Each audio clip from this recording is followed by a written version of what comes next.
Hey, truth be told, Captain Ron here, and we are at the 2020 UFO Mega Conference here in Laughlin, Nevada. And Joel Garbon is here to talk to us a little bit. Joel, tell us, first of all, let's talk about you're the president emeritus now, but you were head of this group for energy. Why don't you tell us about that group a little bit? Sure, you're talking about the New Energy Movement. Exactly, New Energy Movement. Yeah, so New Energy Movement was the brainchild of Dr. Brian O'Leary. Brian had been in the Apollo astronaut program. He was actually being groomed for a planned mission to Mars. That was even being planned back in the 60s, believe it or not. Wow, I didn't know that. But that all got scrubbed, and Brian left the program. But he went on to do a lot of investigation of claims of breakthrough energy technologies around the world. And later, after he had founded several conferences, some other organizations that largely remained very academic in nature, he decided that he wanted to really bring this out to the grassroots public.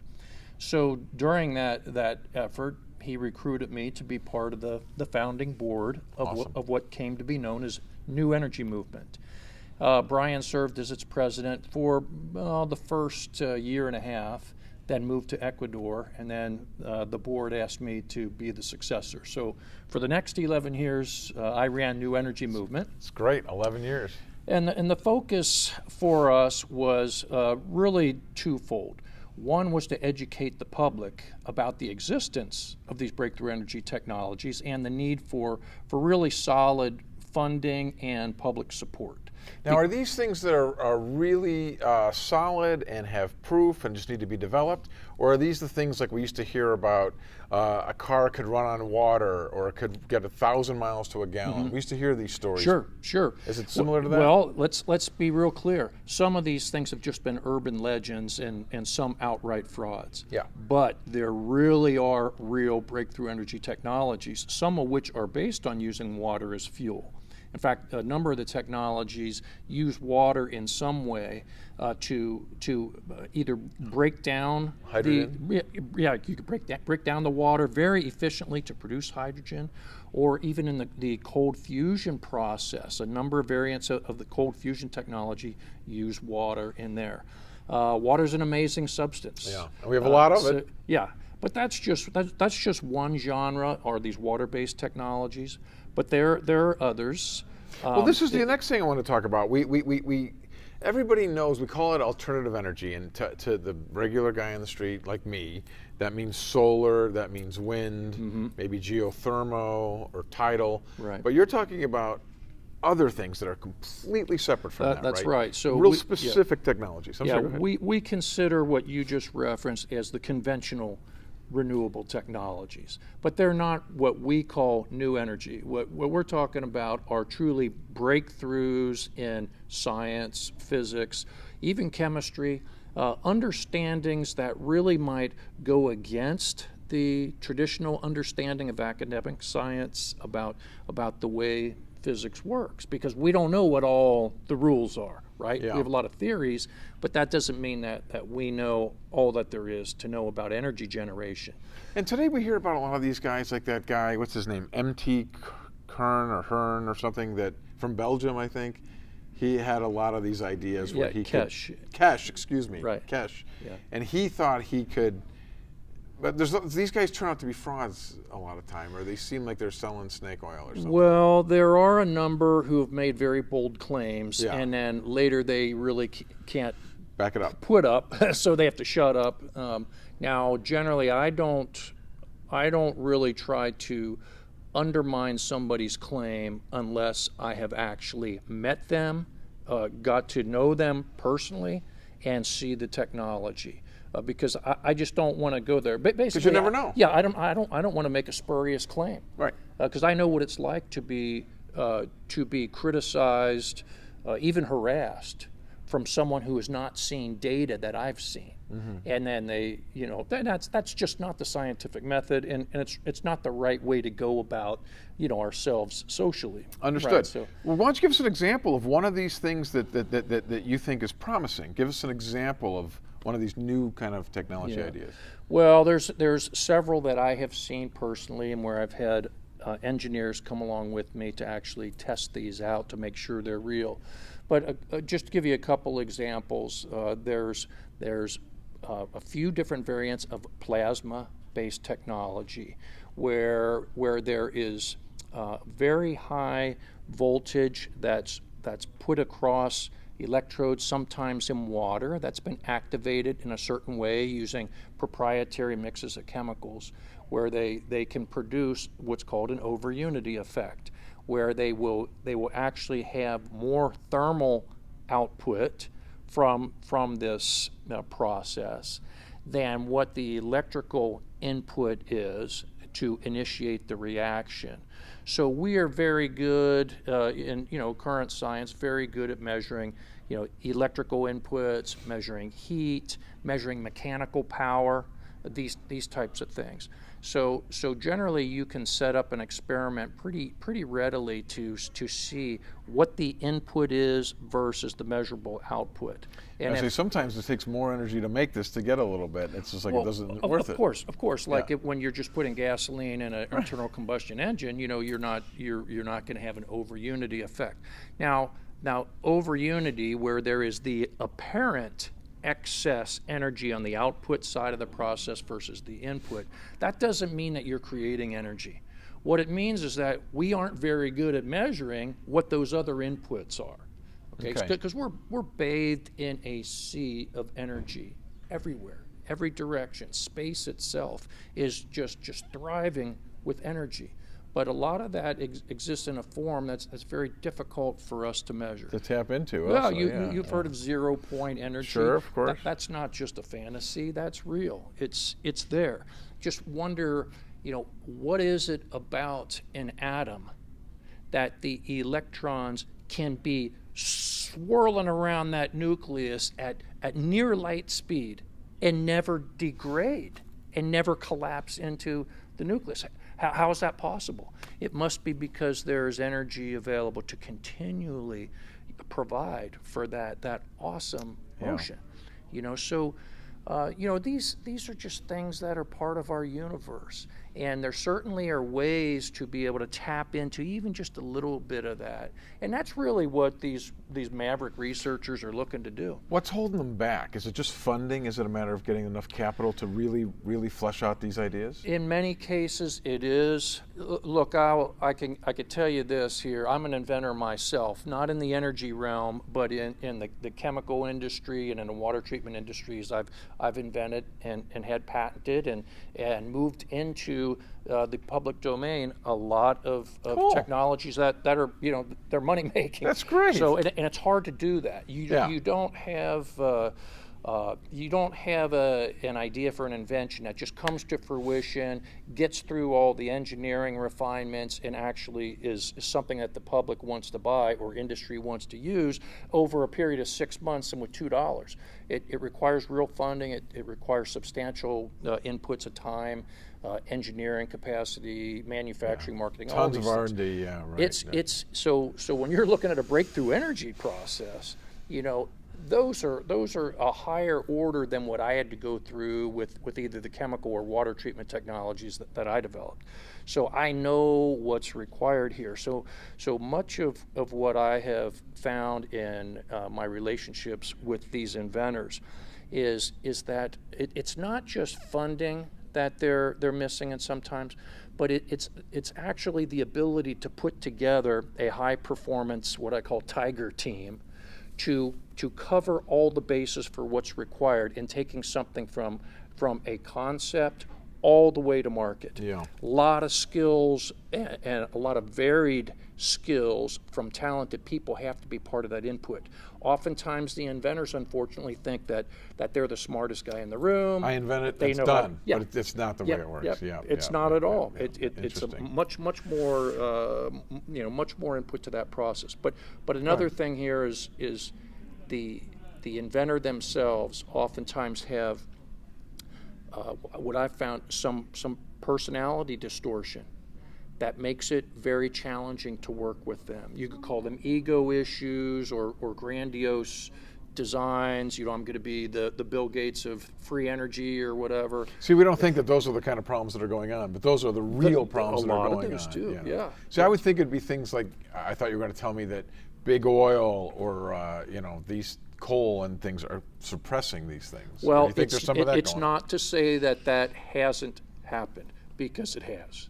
It has. And there have been even, from our national security complex, there's been some confiscations that have occurred, no doubt, through the patent office process. The U.S. Patent and Trademark Office has definitely, let's just call it, they have some lions at the gate. Okay. But they look for certain red flags when there are patent applications that come through about new energy generation. Interesting. Yeah.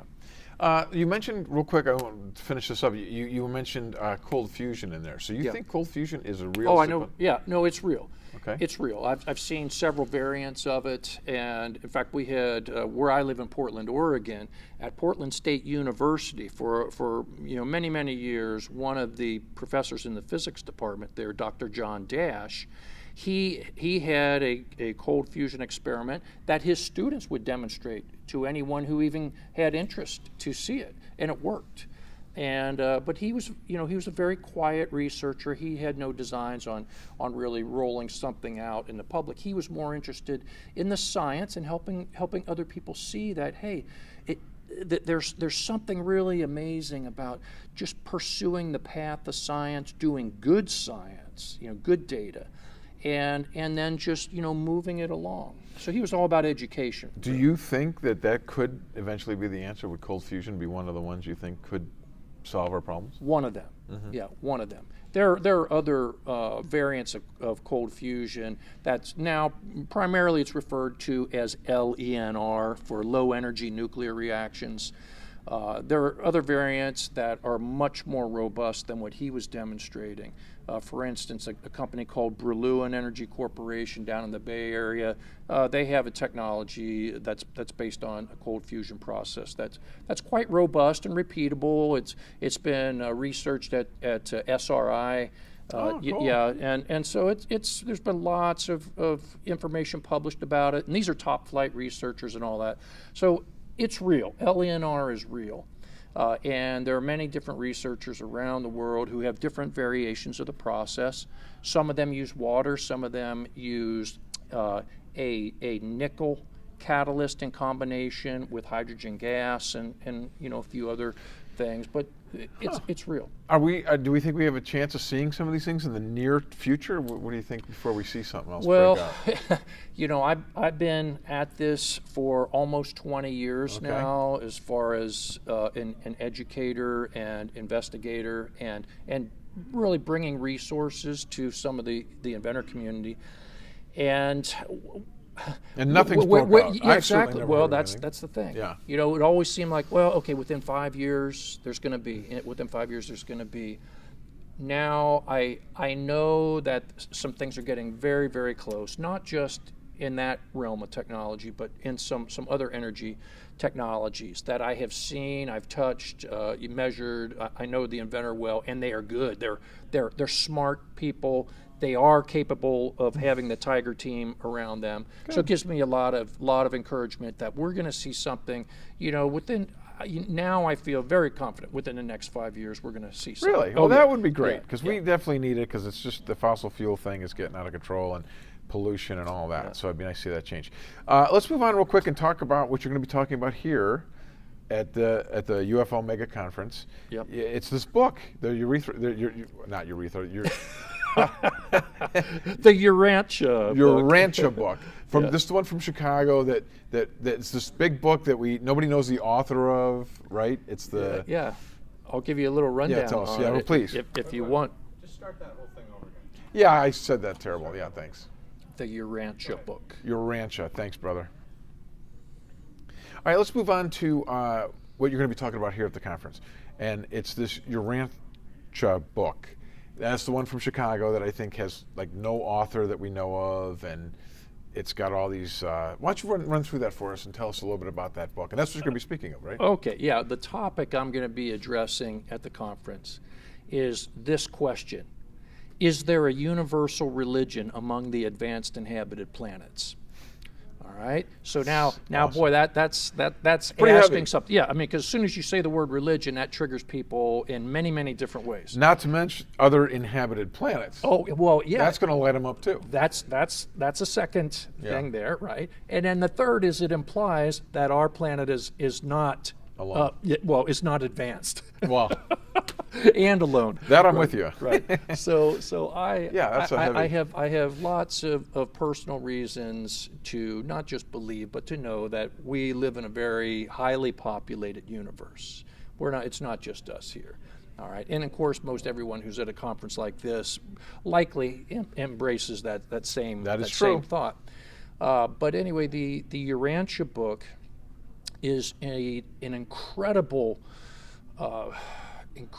piece of literature. It's hard to describe because it has good science in it, outstanding philosophy, and addresses the question of religion from a comprehensive, internally consistent, and coherent way that I've found nowhere else on the planet. It's and I've been studying it for 15 years, and and I don't waste my time with things that I think are trivial. I'm very busy. I'm traveling internationally all the time and all that. So but I have dug deep into this material, the Urantia material, because there are so many areas that it addresses as far as history and origins and destiny. And I think probably saying that in the proper sequence is origin, history, destiny. Okay, well, let me ask you this: yeah. does it tie in with any of our major religions here that we do have on this unadvanced planet? Absolutely, it does. Absolutely, it does, because what it does is it addresses how it starts at the very center of creation, and talks about what that source is. We might call it God, or however you want to think about it, but it speaks of it not in any trivial terms, but in deep, both philosophical and cosmological and even technical terminologies about what the source of all creation is, and how that source, I'm just going to say God, because that's the word we're familiar with. How does God reveal God's self throughout creation? And coming all the way down to our level, because there is a very significant gap between the level of the original source and our order of being as humans here. And so the approach from deity to humanity, and the reverse ascension from humanity to deity, has many, many steps, many, many levels. Because what's clear in studying this information, and what you find in a lot of the religions of the world and their teachings, the ones that really do seem to have strong nuggets of truth in them, is that if we were to be immediately thrust into the presence of deity, our bodies themselves wouldn't even be able to withstand the energy or the spiritual brilliance, or whatever you want to call it. There has to be a modification that happens to us. Whether our consciousness needs to be specifically prepared for such an encounter, or our minds need to be adjusted in some way. Otherwise, we would be almost like cosmically insane immediately, because we would not be able to withstand. We've talked to people here and last week at Conscious Life who have had near-death experiences or one of these type of events where they say they have gone to the other side and done that. And it is their consciousness leaves their body and does it. So it's not really them as a person, like you're saying. It's just their consciousness, and they were able to interact. Right.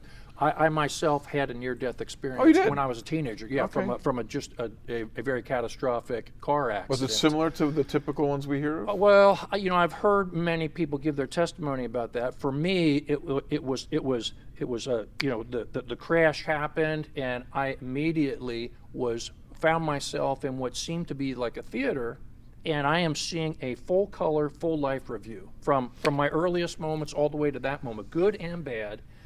It seemed like it took hours, and then zoop, I'm back in my body, and I can still see the truck that hit me is moving, up the street, maybe 50 yards away. So what seemed like hours in this intense life review only transpired in this time within a matter of seconds. Right. But it was now that is common though. I have heard that yeah. SNDs they immediately go and they have a entire life review. They can't even believe, and it's just like, phew, and then they bounce back. Now, in my case, there were no other beings there or anything like that. Okay. I didn't go through a tunnel or any of that stuff. So I see. I don't remember any of that, but I do remember that there was something quite transformative that happened there, and I tried to speak to my parents about it and a few others, but it was just like, a blanket just put over it. Yeah, we don't have words to. Yeah.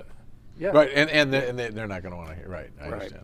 So I guess with the Urantia material, it's something that I invite everybody to investigate. I don't ask them, and I won't be asking the audience here when I give my presentation. I won't ask anyone to accept what I am presenting. I'm simply making the invitation. Please investigate for yourself. And what year do they think this was written? Well, the research that I have done and what's in the literature is that the information was communicated to our planet in the 1920s and 1930s. Right. And so it was over a period of a couple decades. And it was given to a small group of doctors and their associates. And they're based in Chicago. In fact, the Urantia Foundation, which sprung from this, is based at the original Chicago mansion where this happened. So these guys were sort of downloaded this information. We've been hearing that a lot. Even they say Tesla was downloaded information when he could picture these things and then be able to build them instantly. Seems like it's a similar sort of experience. Well, and in this case, they do. It is very unusual compared to what some of the others who claim to have had some type of download, because there was a small group, but then they had a large group of several hundred people who were called the Forum. Whereas the information came through the small group that was the commission that was contacted, if you will. They gave the information out to this larger forum group that was comprised of citizens from all walks of life, and they were able to read the material and then ask questions, and then they'd submit those questions back to the celestial personalities who were delivering the information, and then they would respond to those questions. And so it was a very iterative process of information given, questions asked, and responses given, and that became compiled over those couple decades, and then it was finally published as the Urantia Book in 1955.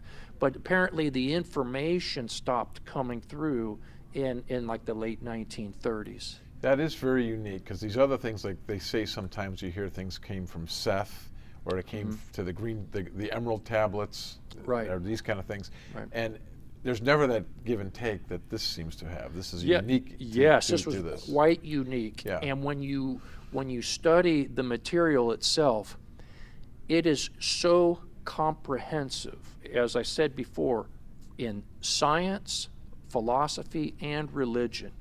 It is seamless in how it harmonizes and integrates all these things. I have found no religion, no terrestrial science, no terrestrial philosophy that will satisfy the big questions that we all have about, so how did life originate? How did the universe come about? This is the big one, right? Yeah. What is our destiny as humans? Is there God? What's the nature of God? What's our relationship to deity? All of these things that are big questions that all of us are asking all the time. It's not found anywhere else in a way that is as comprehensive, consistent, and coherent as this, which is to say, it makes sense. It makes sense. Wow, that's awesome. And so I'm enthusiastic about it. When I come to a conference like this, where there are a lot of really great researchers, and many of them are researching ancient archaeology or anthropology, what's going on with these megalithic structures and these people with elongated skulls and all of this stuff, and ufology itself, okay, and extraterrestrials. There's so much rich material in the Urantia book that can harmonize all of that. Really? In fact, I was just speaking to Brian Forrester there just a few minutes ago, who you're going to be interviewing here in a few minutes, about some of the things he said in his presentation about gosh, where are these people with elongated skulls coming from in Peru, many of which have blonde hair and red hair. And the Urantia book addresses that. This is incredible. Yeah. It's simply the way that physicists are looking for the one theory of all that. This sort of, for religion, seems to be the one. It's comprehensive. Interesting. Now, what's interesting, Ron, is that I have seen just how some of the researchers here at this conference said how they have been disparaged by several academics because these guys are doing breakthrough research.